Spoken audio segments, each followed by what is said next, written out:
The Gulls got a double dose of rain over the weekend and a much-needed victory over the Colorado Eagles, and which players might be ready to join the Anaheim Ducks.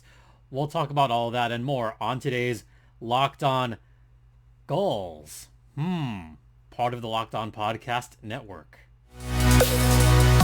Your Locked On Ducks, your daily podcast on the Anaheim Ducks, part of the Locked On Podcast Network, your team every day.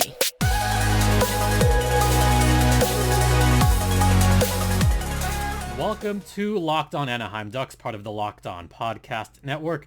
I'm your host, Jason JD Hernandez, right there. And you can follow me at StimpyJD on Twitter. The show's Twitter's at LO_Ducks. Thank you for making this your first listen of the day. Don't forget, this podcast is free and available across all platforms, including Apple Podcast, Spotify, Stitcher. It's on YouTube. Click the bell, all that jazz. So we have a lot to get to on this Gulls Thursday. And as you may have noticed, there was no episode on Wednesday. I was out of town. Well, more than out of town, out of the country. Yeah. Just to get a little bit personal here, it's been kind of a long, well, really a long month or so, but a long day and a half where I was down there with family, just family stuff going on. So, I had to just put up an episode. I couldn't put up a video on Tuesday night or Wednesday. So, it is what it is. At least the audio side is still getting their podcasts regularly, which is good. Video side, not as much. I'll try to catch up today. But it's been a rough go. And I will say that going to that Gulls game last night honestly meant the world to me. It meant the world to have everyone come out, getting to meet a couple of Twitter followers, finally, like Samantha Potter, who's a Twitter follower. Finally, after all these years, got to meet her. So Sam, if you're listening or watching, it was awesome to meet you. That was so cool.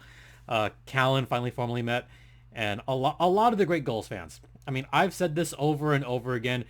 If you're listening to Locked On Ducks or watching Locked On Ducks and you have not been to a Gulls game yet, what are you waiting for? Last night's game was a ton of fun, and that was a big victory for San Diego. So we will get to that. But first, let's talk about the games that were. And we're going to begin with the Ontario Reign. And the Reign are off to a hot start this season, as are the Los Angeles Kings. But they've got a stacked lineup. Well, they got a pretty stacked lineup in LA, but they got a pretty stacked lineup in Ontario too.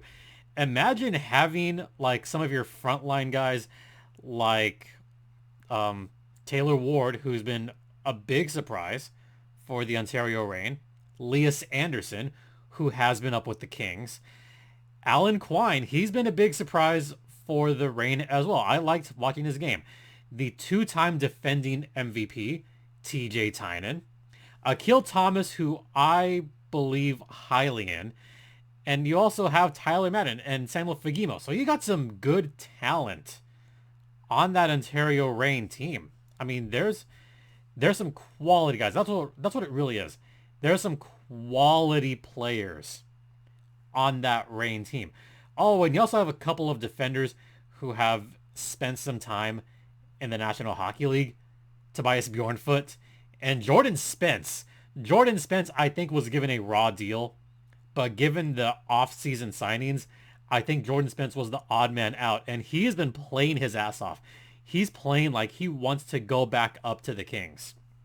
Well, that's exactly what took place over the weekend, as Jordan Spence was one of those guys that was just stopping the San Diego Gulls and scoring left and right.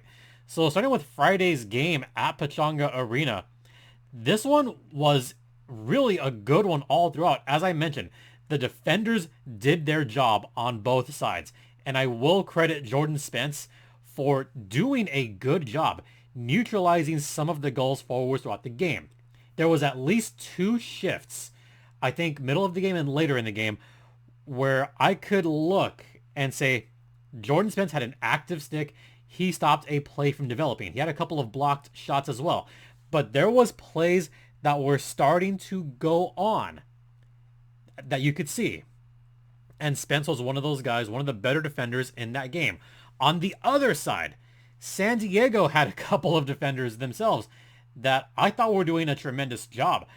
I know Nicholas Brouillard got an apple on this game, but Brouillard did a decent enough job. Someone that I've liked a lot. Well, two guys. Austin Strand, who has that tenacity on the defensive end and kind of a nasty player. Yes, the former Reign player against his old team. And Drew Hellison is starting to develop a higher quality defensive game right before our eyes.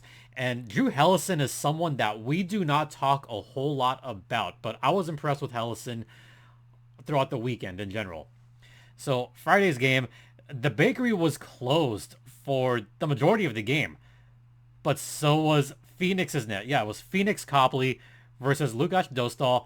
It was a goalie duel throughout the first 40 minutes of the game. Yes, there were a lot of shots on both sides, but there was also a lot of defensive just wizardry on both sides.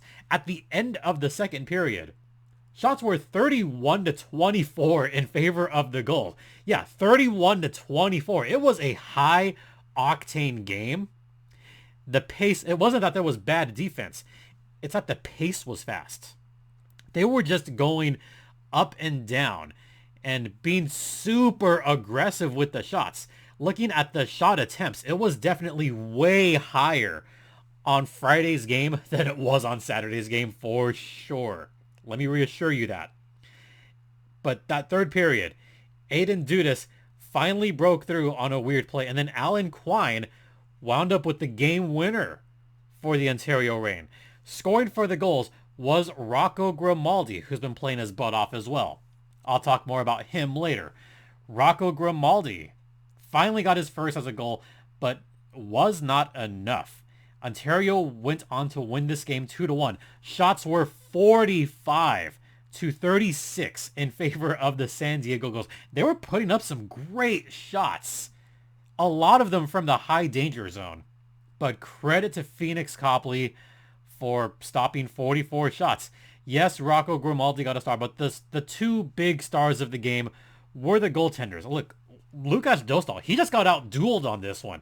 This game was not... It's a bad loss on him. I would call that one a bad luck loss on Dostal because he played a tremendous game. Something that was a big turning point on this game to me was the Blake McLaughlin penalty shot. This won't be the last time you'll hear Blake McLaughlin's game on this podcast, but Blake McLaughlin drew a pretty good hooking penalty from behind. So Blake McLaughlin was awarded a penalty shot in the second period, and Phoenix Copley was right with him the entire way. So McLaughlin did not get the goal.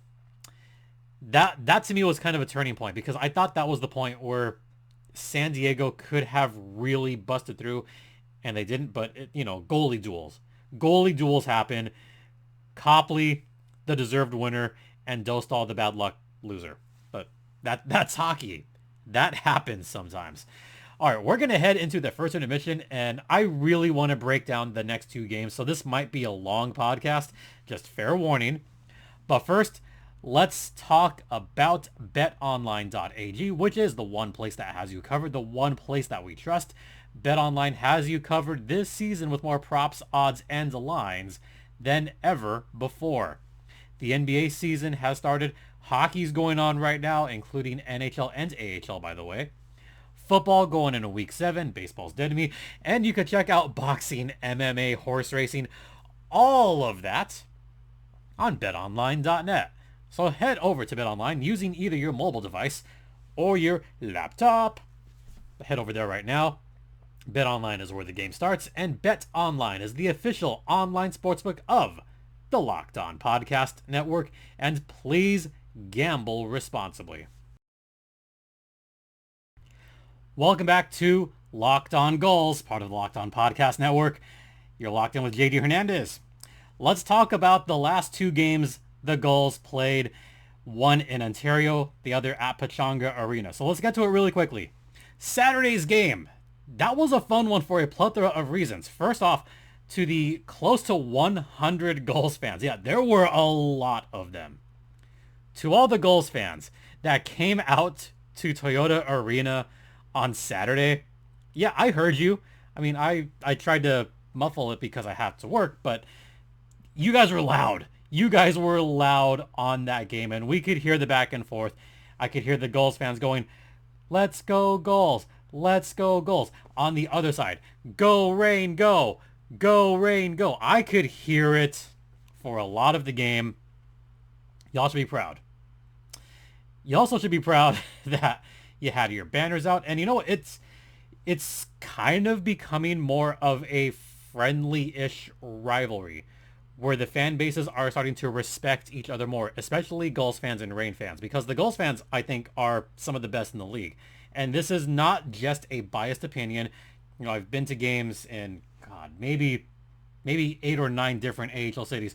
I'm trying to get to all of them in the Pacific Division this season, but they're a loud and proud bunch. So, Gulls fans, you guys are awesome. That game had a lot of twists and turns to it. A lot of them. Starting off in the first period, we had goals traded back and forth. One from Braden Tracy, who I thought had a terrific game. He was probably the most consistent San Diego Gulls player on Saturday night. In fact, he's been the most consistent Gulls player of recent to start the season. So Tracy with his second, and right away the Gulls just jumped. I mean, jumped to a 1-0 lead. The way they started, I thought, oh, damn. There's something with this team. They might come into Ontario and beat them. That's what I was thinking for the first maybe 8-9 minutes. And then Wags scored his first for Ontario, 1-1. But San Diego was the more aggressive team, and they were outplaying the Ontario Reign for the first 22 plus minutes of this game. And then the big turning point. I think the big turning point probably all season for the San Diego Gulls. So what I'm going to do is I'm going to show this right here. There it is. So if you notice that picture, this was the big turning point of the game. With just a little into 2 minutes into the second period, notice this overhead shot. This was a shot and on the ice, a goal scored by Blake McLaughlin. So I'm not showing video for reasons, but just to show you this little still footage. So Blake McLaughlin tried to guide the puck to his stick, not into the net. He was trying, let me get a better look, trying to guide it into his stick. And what wound up happening on this weird goal was that you could see right there, McLaughlin tried to kind of put the puck on his stick and score the goal with his stick while guiding the puck with his skate. What wound up happening was the puck missed his stick. The puck was guided into the net by his skate. Now, this is where the gray area kind of happens, folks. In the AHL rulebook, it doesn't necessarily say like it has to be like a distinct, but as long as it's guided in. Like if it's a kicking motion, then it for sure doesn't count. This is the gray area. And this is why it was a long review on this game. We've had some long reviews in the NHL this season too. A couple of them on offsides, but we've had a couple of long ones. This was definitely the longest one on the AHL side all season long, about a 6-minute review. Because the refs looked at this one over and over and over again once the replay finally started working. And they were looking at two things. They were first looking at if the puck was kicked. Now, it wasn't like a forward kick. It was more of like the skate rotated. That's what it was like. It was like a rotation. So does that necessitate, does that make it a kicking motion? That's a little murky. Does it make it guiding the puck towards the net? Honestly, yeah. I mean, he did move his skate, the back of his skate, towards the net, and the puck did go in. The second thing they were looking at was if the puck touched his stick before crossing the line. And even I got a good look at this because they did actually show this on replay on the Jumbotron from the side view, but they didn't have the overhead view. The overhead view was shown eventually on AHL TV, so we did get to see that. The top view, it showed the rotation, and by maybe a couple, maybe 2-3 inches, the stick did not touch the puck. So at the end of the day, they got it right. They got the call right, and they had to make sure. And it takes a lot to overturn a goal like that. It was a tough one. Now, the call on the ice was a goal. So the goal light does go on. That's how it is. Like you have to go by what the ref said. And it was the Reign coach who, Marco Stern, by the way, who kind of looked and said, maybe it wasn't a goal. Maybe not. And you know what? Marco was right. So there you go. By just the slimmest of margins, that was a no goal. And that 6.5-minute delay just completely deflated the San Diego goals. And that was really the turning point of the game, because after that, all the momentum was lost. You could talk about a first half of a game and a second half of the game. Now, I'm not going to completely make excuses, but you could feel the energy in that arena completely shift. If that goal stands, the Gulls fans were going nuts. If that goal had stood, Ontario would have been on their heels. And they would have said, oh, damn. We cannot allow these kind of goals. It felt like a turning point when San Diego scored, or allegedly scored. Then we had that replay. The loudest cheer possible when the referee did this movement and said no goal. You could hear the place erupt. And that's when I knew. I knew in my head, looking around and going, oh man, this is not going to be good for San Diego. And it wasn't. Ontario rattled off 4 straight goals in a row on Ole Eriksson Ek. Kupari scored. Jacob Doty scored. Aiden Duda scored. Samuel Fagimo scored. That was it. That was pretty much the whole game. Ontario wound up winning 5-1 in Ontario, sweeping the 2-game series. But oh man, what a turning point. I'm one of those believers that there are little plays like that can completely change the momentum. It could change the atmosphere of an entire game. And if you were there at Toyota Arena, you probably felt it too. You probably felt the energy get sucked out of the Gulls fans at that point. It happens. I mean, I said that's hockey for the Friday game, for the Saturday game. That's hockey as well. But that's just really a bizarre play. That does not happen very often. And you don't normally have those long reviews, but they got it right. I mean, poor Ole Eriksson Ek.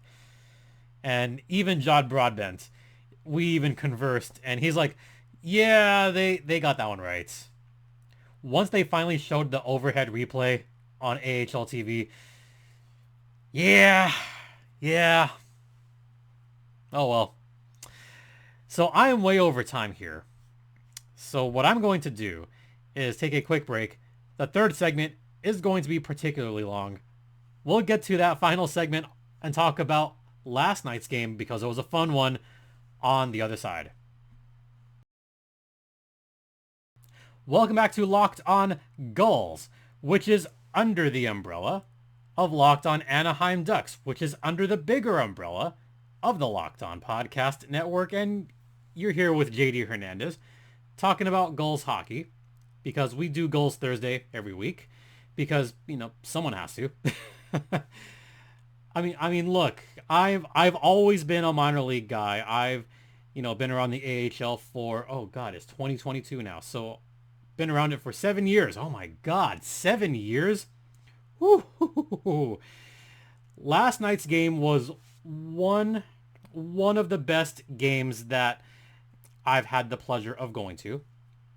And this was kind of a weird one. But before I get into that, I got to give praise to the Gulls fans, the dozens of them that stuck around after the game Saturday, after that loss. They were outside by where the buses leave in that little tunnel area. And they were out there in the rain. It was raining Saturday night. And they were still out there. They were still out there just having a good time, talking to some of the rain people. Like, some of the rain people came out of the tunnel and actually started like shaking hands and talking with the Gulls fans. And that's what I mean by the rivalry has taken on a new form since 2020. Ever since the pandemic, it's taken on a different layer because I think fans are grateful to just be back watching hockey in person because that 2020 season was canceled. Then that 2021 season was in a bubble. Do you know how weird it was to watch hockey in a bubble that year? Good Lord, that was weird. Still one of the weirdest experiences I've ever had. And then 2022, we still didn't have full crowds. It feels like we're back, but everyone's grateful to be there. So to the fans that stuck around in the rain, you guys are real ones. Which leads to Wednesday's game. And this is where I'm going to get really personal here. I wasn't originally planning to come out to this game. Like when I said on Saturday, I told the Gulls fans, yeah, I'll try to get down there this season. I'll probably go there, next month. This Wednesday game was not in my plans. Then we had a little bit of a family thing. Don't want to get into it, but, I was down there with family down in Mexico by the border. And, kind of one of those things. Yeah. So after saying adios to my family, I was already down there, already by the Otay Mesa border. And if you travel to Mexico frequently, you know not to go to the main border by the 5 freeway. If you cross into Mexico or cross into the States from Mexico, the Otay Mesa border is definitely the easier one to navigate through. So I got through at about, it was about 7:30. I look at my clock. I look at the schedule. I'm go, well, I'm kind of nearby. I can check out this Gulls game. I have, I have access. I have my pass. I can go. So I went. I went to the Gulls game unexpectedly. And for the first time in forever, got to actually sit with the crazies down there behind the goal. I've never done this before. I never sat down in the area with Jeff and the gang. That was a neat experience. I must say that was really neat. Now I did arrive just in time, so I didn't see any of the first, but I did arrive just in time to see the bakery close. Lukas Dostal was big in net, and he stopped a potential goal from being scored. That was also a turning point.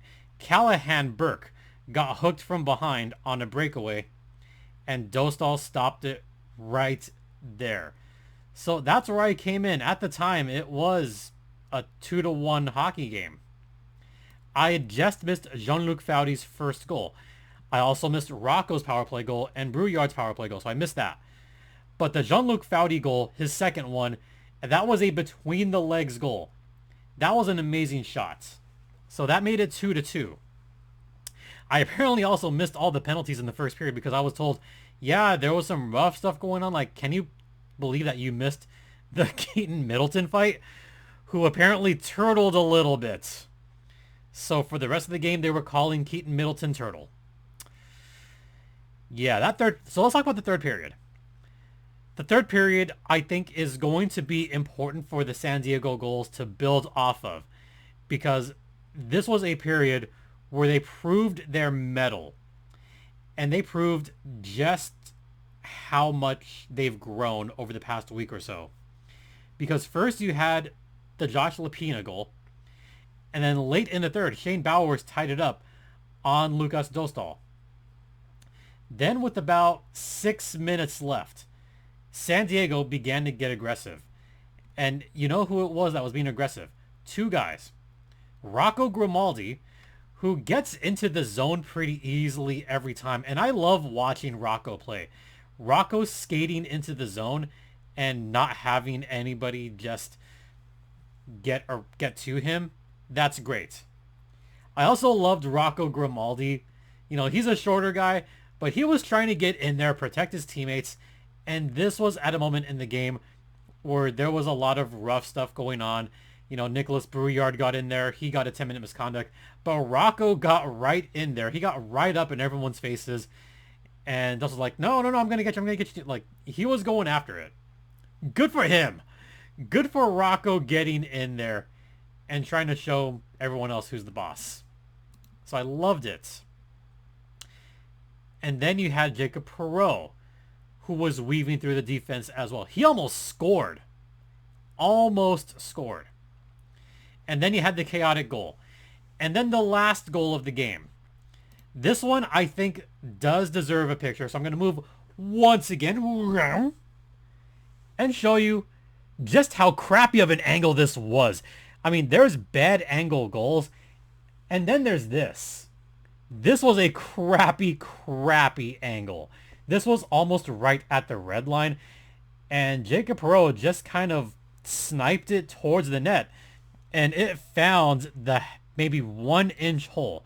It found the tiniest of holes on the Colorado goaltender, Justus Anonin.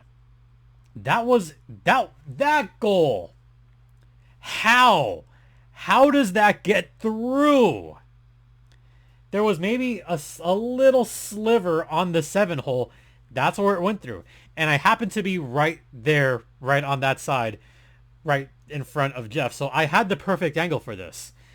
Anonin guarded the net, and I could see the fabric moving just a little bit, just a tiny bit. That's exactly what happened. I mean, I have a puck right here, so I can actually show you this.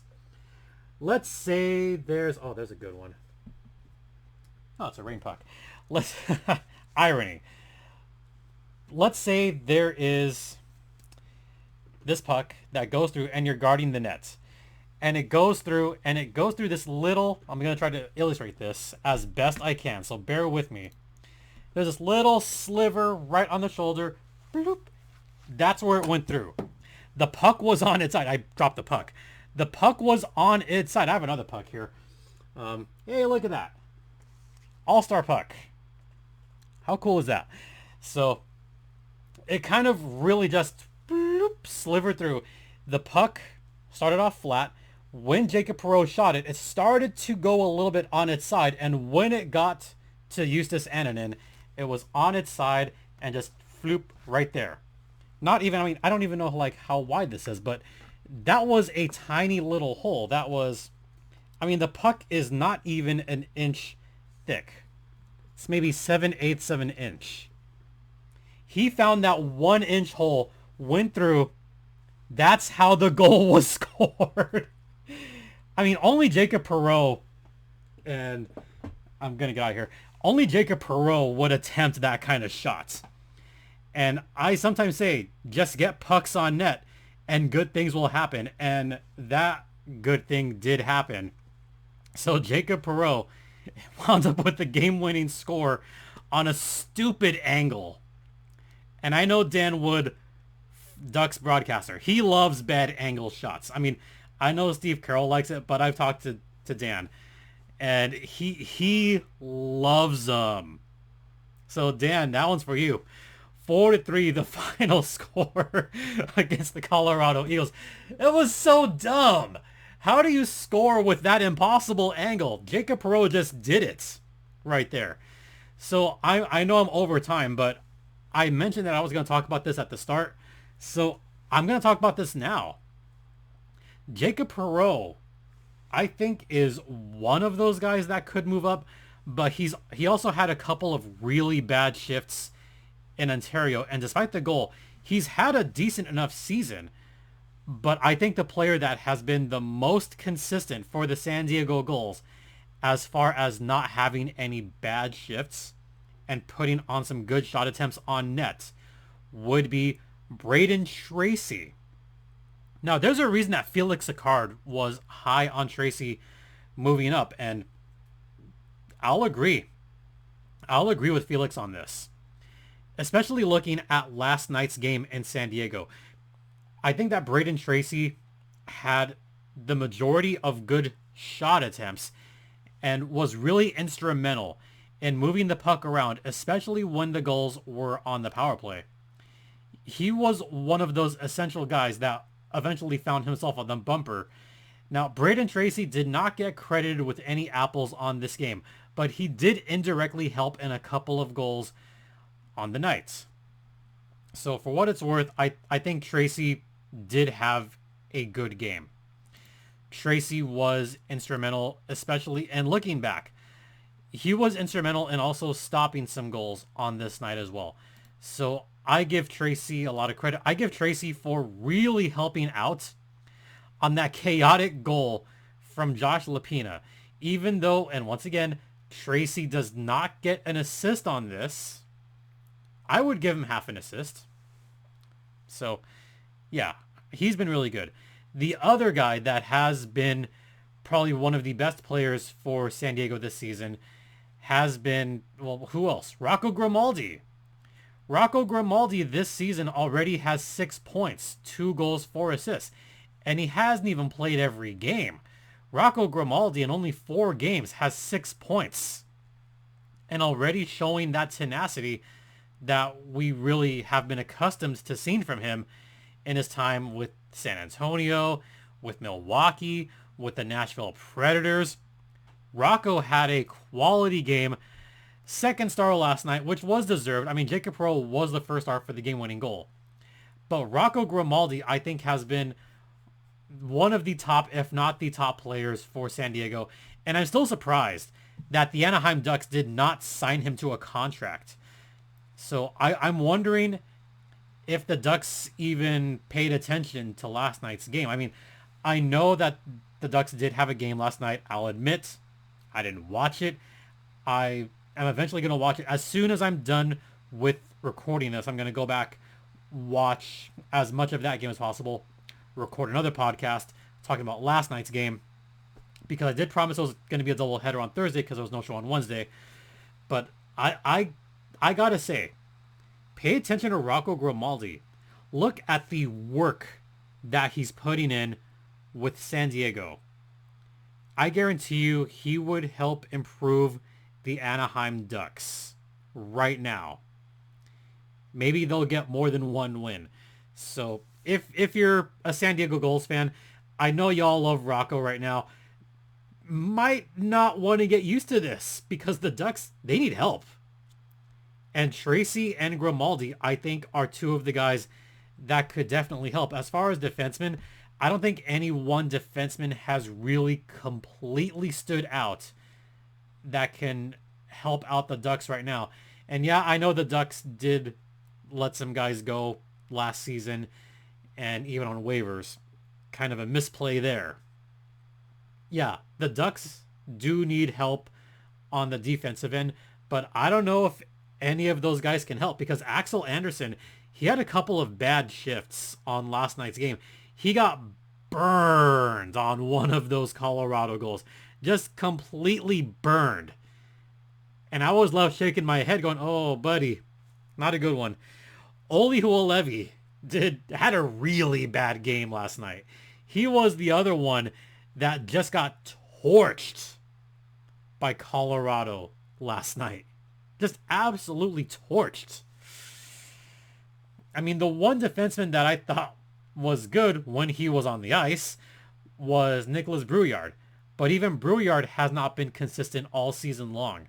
So I would say out of the defensemen, the ones that have been the most consistent, Josh Healy, and maybe Drew Hellison. I think those two have been, at least as far as like the eye test and watching these guys up close, I think those two have been the most that can possibly offer something to Anaheim right now. But I don't know if either of them are going to be much help down there right now. So those are some guys that I thought have impressed me so much so far in this young season, and guys that you should be on the lookout for if you're a Ducks fan. And if you haven't been to a Gulls game yet this season, make your way down there. And this is where I'm going to get really personal, and this is going to get really long here, but bear with me. It was kind of a weird place for me last night, and again, I did not expect to go down there. And I was just greeted with nothing but warmth down there. Like, everyone down in San Diego is truly awesome. First, there was Jeff, who has his iconic hat. Got to sit down there. He's really cool.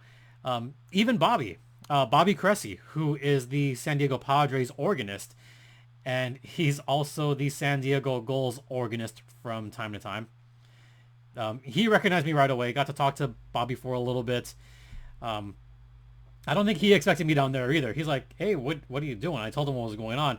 And he's one of the nicest guys ever. So if you haven't had a chance to talk to Bobby, super cool guy. Follow Bobby on Twitter. He's really cool.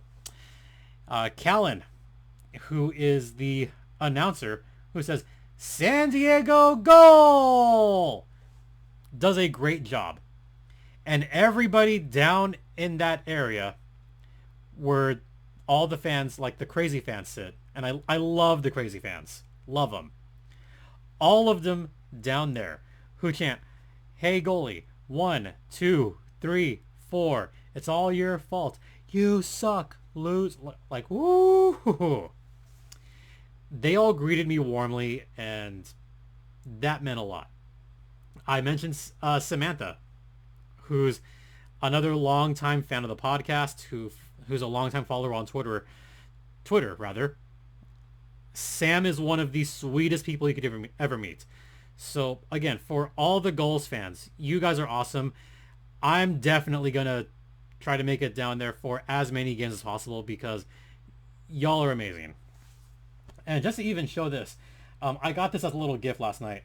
I am allowed to show this because this is not alcohol, folks. Those of you, like, all the higher ups watching, this isn't alcohol. I promise this isn't alcohol. And to prove it to all the higher ups watching, this is maple syrup. Let me get a close-up of that. That is maple syrup from the Carrick brothers, the Maple brothers. Nice little gift I got last night.